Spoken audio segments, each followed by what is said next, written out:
In Los Angeles, the president is attending the Summit of the Americas in what is seemingly the perfect opportunity to address this problem of human smuggling and the crisis at the border. Vice President Harris announced that she is securing $3.2 billion, B with a billion with a B, to combat the, quote, root causes of the crisis. But there are leaders from Mexico who are not going to be attending, nor will the leaders of Honduras, Guatemala, El Salvador. These all, by the way, are key players in helping slow the flow of migrants, really the root cause.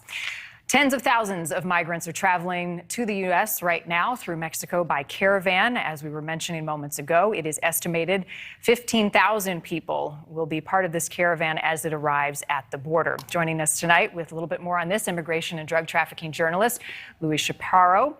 Luis, appreciate you talking to us as always. Give us an idea. Same question I asked to Robert a moment ago. Where are they right now, and how many do we anticipate will actually make it in this large group of the thousands to the U.S. border before they disperse? Hi, Marty, Leland. Thank you for having me. So it's really hard to map out how many they are, but my sources on the ground are talking about some 5,000 to around 6,000, 7,000 migrants coming over. They started in southern Mexico, in the state of Chiapas, and they made it through the small town of Huixtla, which is only a couple of miles from where they started. The larger the caravan is, the harder it is for them to actually go faster.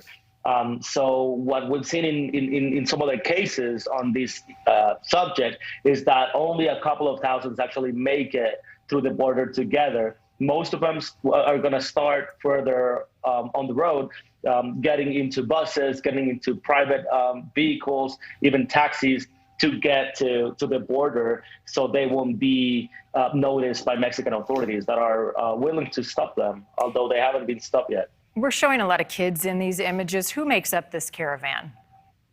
This caravan is mostly organized by Luis one of the organizers, which is the one who's been behind the latest caravans, I guess, since 2016.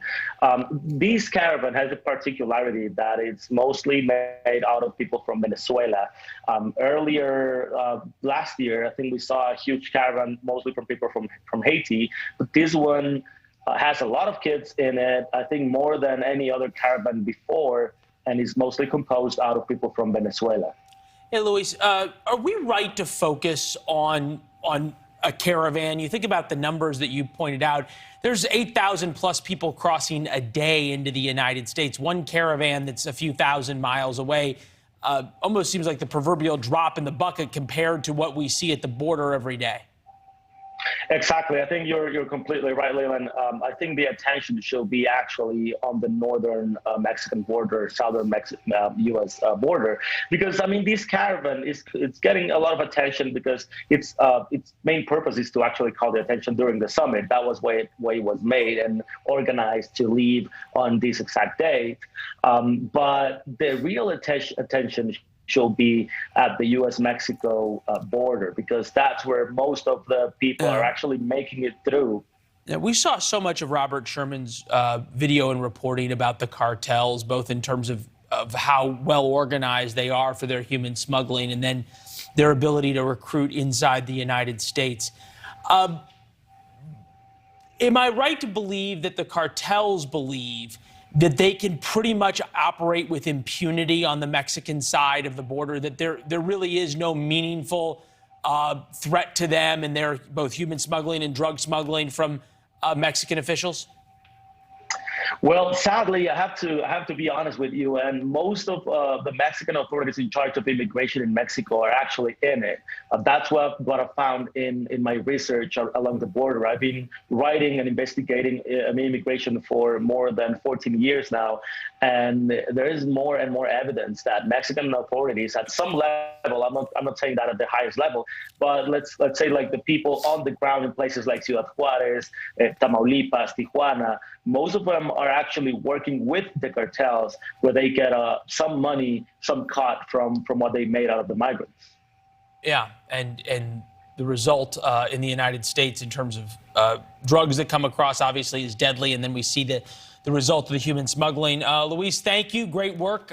Keep it up. It's also dangerous being a journalist reporting on this, and we admire it. Thank you for watching. Go to newsnationnow.com to find News Nation on your television provider. And don't forget to click the red subscribe button below to get more of News Nation's fact-driven, unbiased coverage.